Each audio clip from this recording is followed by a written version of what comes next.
Okay, let's go.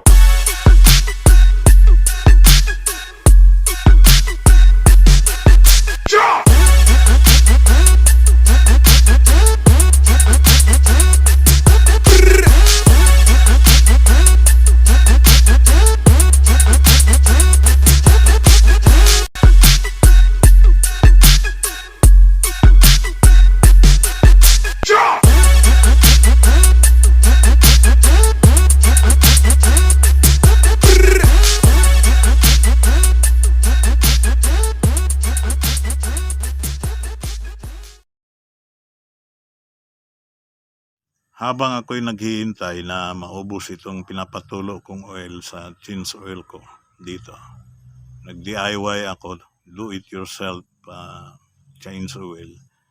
Kasi ang change oil na yan, pag doon sa talyer yan, mga 30 minutes lang yan or wala pang 30 minutes tapos na yan.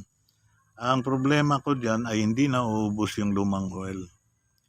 Ako nga, kung minsan, pag may oras, ang ginagawa ko, overnight yan. Tulo yan. Pagka kinaumagahan, marami pa yan. So, habang ako'y naghihintay dito na maubos yung lumang oil sa sasakyan, meron tayong mahalagang pag-uusapan ngayon na dapat ay, kasi kanina ko pa gusto itong sabihin, pero may ginagawa nga ako. Pero bago pa man mawaglit sa ating isipan ito, ay ating pag-uusapan.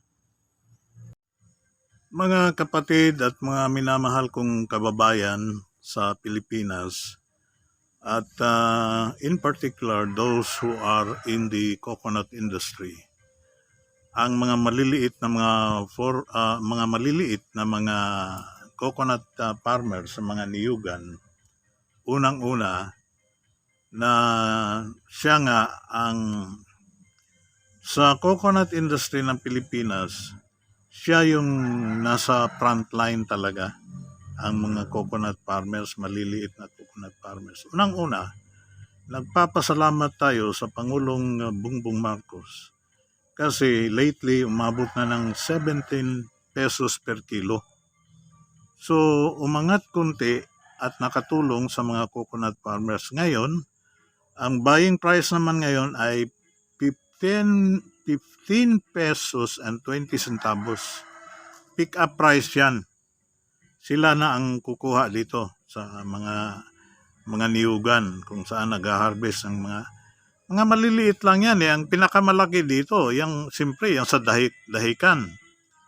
Kahit saan ka pupunta, kahit as far as the eyes can see, andyan lahat. Kaya tinatawag siyang Coconut Capital of the Philippines. Yan sa Mati, Davao Oriental, na ang nagmamayari dyan ay yung mga Rabat. Napakalaking kanyan sa dahikan, sa Mati. Yan, malakihan yan. Kahit na piso per kilo lang yan, kikita yan. Itong mga maliliit, meron lang mga 20 trees, 30 trees, up to 100 trees, mga maliliit yan. 200 trees, maliit lang yan. Pag napakaliit ng buying price ng kopra. Tapos ngayon, itong nakadagdag dyan, yung tariff ng Estados Unidos, which the President Donald Trump is imposing.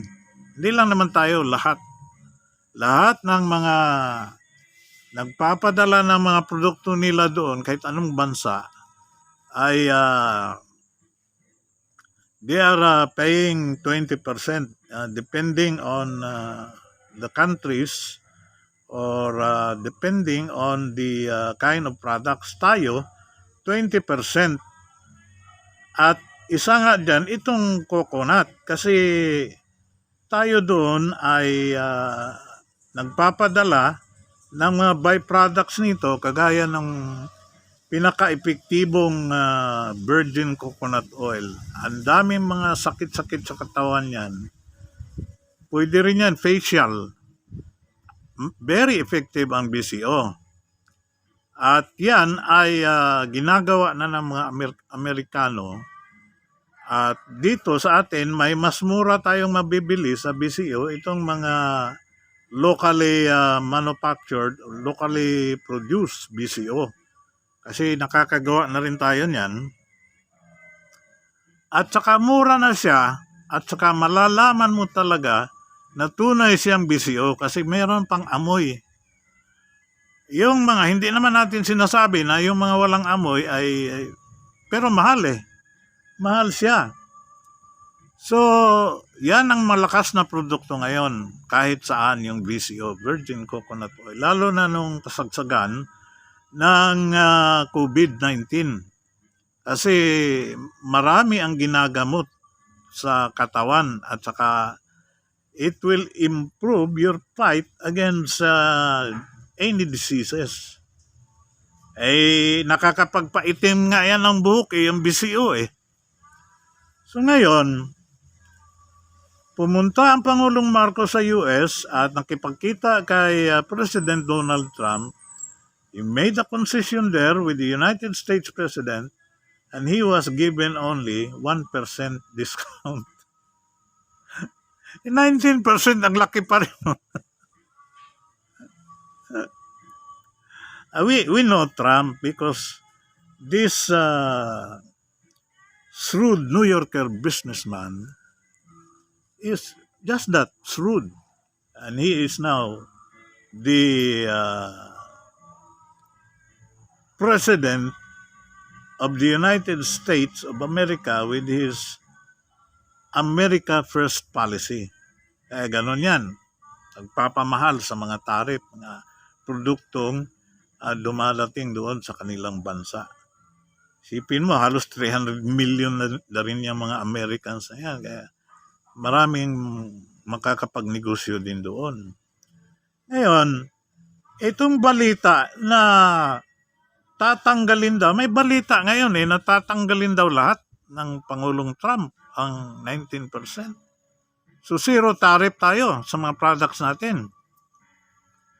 Ngayon, kung totoo yan, magkatotoo yan, if President Donald Trump will give us a much lower tariff, hindi naman siguro zero yan. Parang fake news na rin yan. Pero alam mo naman sa Facebook, sa social media, ang daming mga balita dyan na you need to verify. Unless it comes from the mouth of the President of the United States of America himself. So, ang ipinagdasal lang naman natin ay bababa pa ng konti yung 19% na tariff. Kasi sir, Mr. President Trump of the US, the main ang kanya ngayon ay Make America Great Again. Kung si President o si Prime Minister Netanyahu ang magsasalita, we have no problem with America first. But America dead is the problem. America first, no problem, sabi ng Israel. But America dead is a problem. So ngayon, ang ipinagdasal namin, Mr. President, yung maibsan yung tariff ng aming cocoa products that we send to the United States of America. Kasi sir, hirap na hirap din ang mga maliliit na mga coconut farmers dito sa Pilipinas. Kaya kung pwede, mababaan mo rin yung tariff sa aming mga products sa coconut industry ay malaking the people in the Philippines will love you for that. And the biggest number of that people are in the coconut industry. Kasi nga we are an agricultural country and everywhere you see there is coconut in the Philippines. Ang wala lang coconut doon sa Metro Manila. Kasi asphalt jungle yan dyan yung Manila. Alam mo kasi, Ngayon lang dumating sa amin na nag-increase siya, ang pinakamababa niyan, yung umabot yan sa 4 pesos. Anak lang. Paano ka naman mabuhay niya ng 4 pesos a kilo? Magkano na lang mapupunta sa iyo niyan? Nangyari yan sa panahon ni Digong, nung siya pa ang presidente. Nung ipinagyabang niya na malaki ang coconut plantation ni Bongo at si Bongo ay bilyonaryo, bago mag-eleksyon for senator, bumaba yan ng 4 pesos. Pagkatapos niyang sinabi na napakalaki ng coconut plantation ni Bongo dito sa Davao Region. Hindi naman totoo yan eh. Ang totoo, bumaba ng 4 pesos per kilo bago nagka-eleksyon. Anong nangyari? At bakit nangyari yun? We need a national healing. Mabuti kung meron kayong repentance, pero first and foremost, restitution. That is the only way to have a repentance from the heart. What we need really is restitution.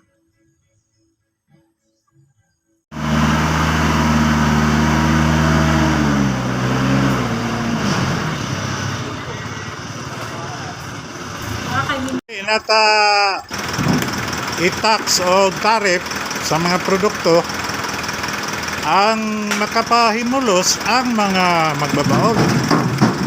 Diba?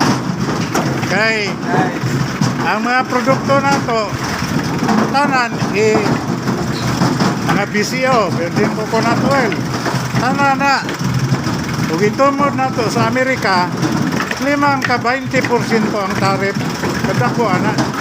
Karon kung tinuod niya nga tanggalon niya ang tariff, kay giyatagan naman niya si President Marcos og 1%. Karon dunay balita nga ang 19% tanggalon po niya. But unsa na ka tinuod na dako kayong pabor na to, di ba? Oh.